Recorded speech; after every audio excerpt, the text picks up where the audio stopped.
Bonjour, je m'appelle Mariama. Je vous reviens ce matin avec cette vidéo pour transmettre un message aux personnes sélectives, y compris les autorités compétentes africaines. Donc voilà. Ma foi, ce message va beaucoup interpeller plus d'un. C'est le but d'ailleurs. Vivant en Occident depuis des années, je vois une situation qui perdure ici en Occident et que je trouve très dommage parce que les personnes de ma couleur, nous sommes très marginalisés dans les entreprises, tout simplement jugés par notre couleur de peau, pas par nos compétences, ce que je trouve fort dommage. Même si tu as la nationalité du pays dans lequel tu vis, on considère plus ta couleur de peau que tes compétences. Et moi, je trouve ça très dommage. Donc voilà. Et je viens ici tout simplement interpeller les miens. Interpeller nos autorités compétentes africaines pour attirer votre attention sur ce fait. La diaspora d'un pays est considérée comme les yeux et les oreilles de son pays d'origine, dont je fais ma part. Donc voilà. Je vous propose, mes chers aînés, mes yayas, mes pères pour certains, qu'il va falloir que nous aussi, dans nos pays d'origine respectifs en Afrique, que nous appliquons également la réciprocité. Ce n'est qu'ainsi que nous pourrons embrasser non seulement la liberté et le respect des droits humains. Parce que si nous voulons nous faire respecter, il va falloir appliquer ce qu'on appelle la réciprocité des chances et la réciprocité des valeurs. Ici, on nous fait comme ça, là-bas, alors que là-bas, chez nous, les autres, on les accueille à bras ouverts, ils vivent au bord de mer, ils ont toute la belle vie qu'il faut. Et nous autres, quand on vient chez eux, on est traités comme des moins que rien. Même si tu as fait des études, même si tu as des compétences, même si tu prouves triplement dans l'entreprise que tu mérites un poste différent de celui qu'on te propose, rien n'est fait. Tout simplement parce que on se dit que ta couleur de peau n'est pas la couleur adéquate pour être à la tête d'une entreprise. Ici en Occident, on préfère mettre quelqu'un d'une autre couleur de peau, différente de la mienne, comme chef d'entreprise et prendre celle qui est compétente, qui a ma couleur de peau, utiliser ses compétences pour pouvoir maintenir cette personne-là à la tête de l'entreprise. Je vous propose de faire pareil. Parce que si on ne fait pas pareil, on ne sera pas respecté. Et qu'est-ce que je vois que nous allons laisser à nos enfants? C'est pas cette exploitation de l'homme par l'homme. Non, on ne va pas pour le bien de nos enfants. Je vous implore de changer la donne. S'il vous plaît. Il faut changer la donne.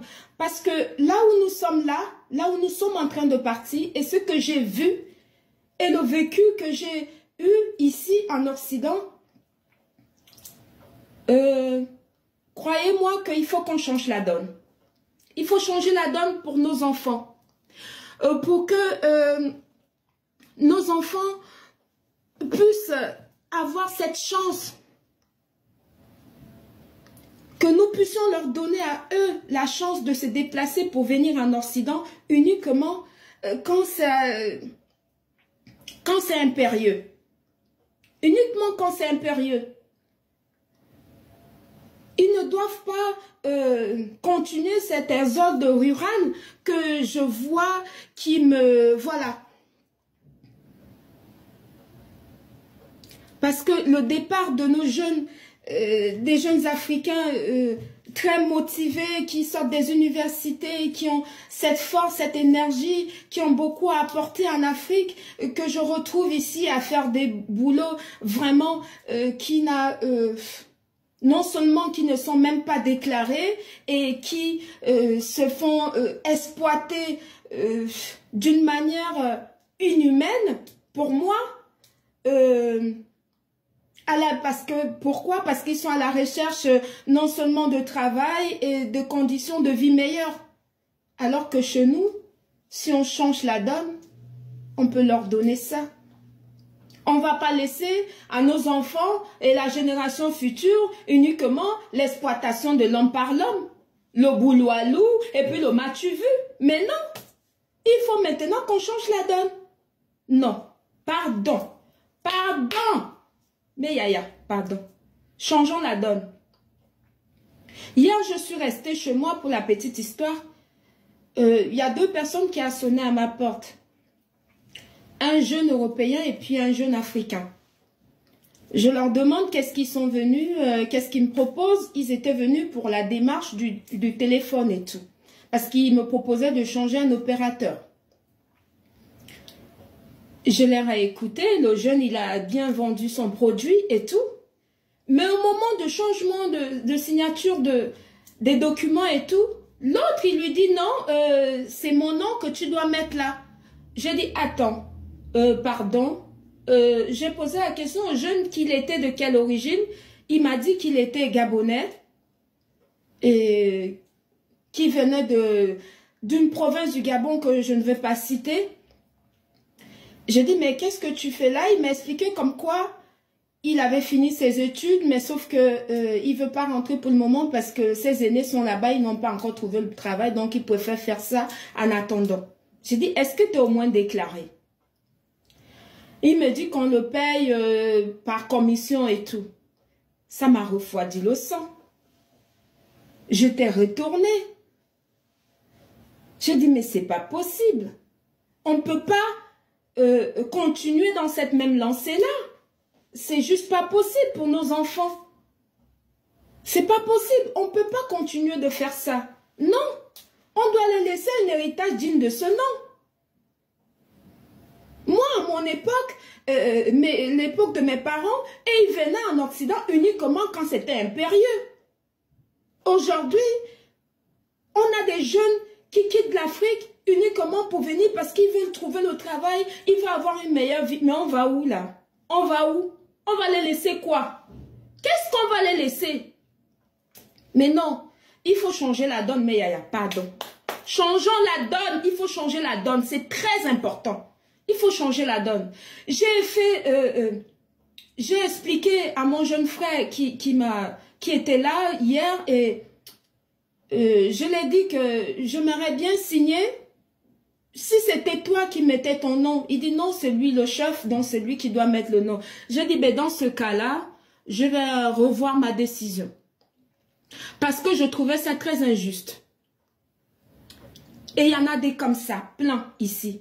On en est arrivé au point où on n'est plus respecté, même par rapport à nos études, même par rapport... Non, on nous traite par rapport à notre couleur de peau. Que tu sois je ne sais quoi, c'est la couleur de peau qui prime. Donc dans ce cas-là, il faut changer la donne. Il faut la réciprocité dans nos pays respectifs. On fait aussi la même chose. Voilà. C'était vraiment... mon message et mon coup de gueule pour ce que j'ai vécu hier, vraiment, ça m'a vraiment retourné et il fallait que j'en parle. Donc c'était Mariama. Merci de me prendre au mot et d'essayer de changer la donne. Je sais que votre tâche, mes aînés, n'est pas facile. Mais essayez. Essayez. Parce que l'avenir de nos enfants en dépend. Essayez, s'il vous plaît. C'était Mariama. Bonne journée. Merci. Bisous.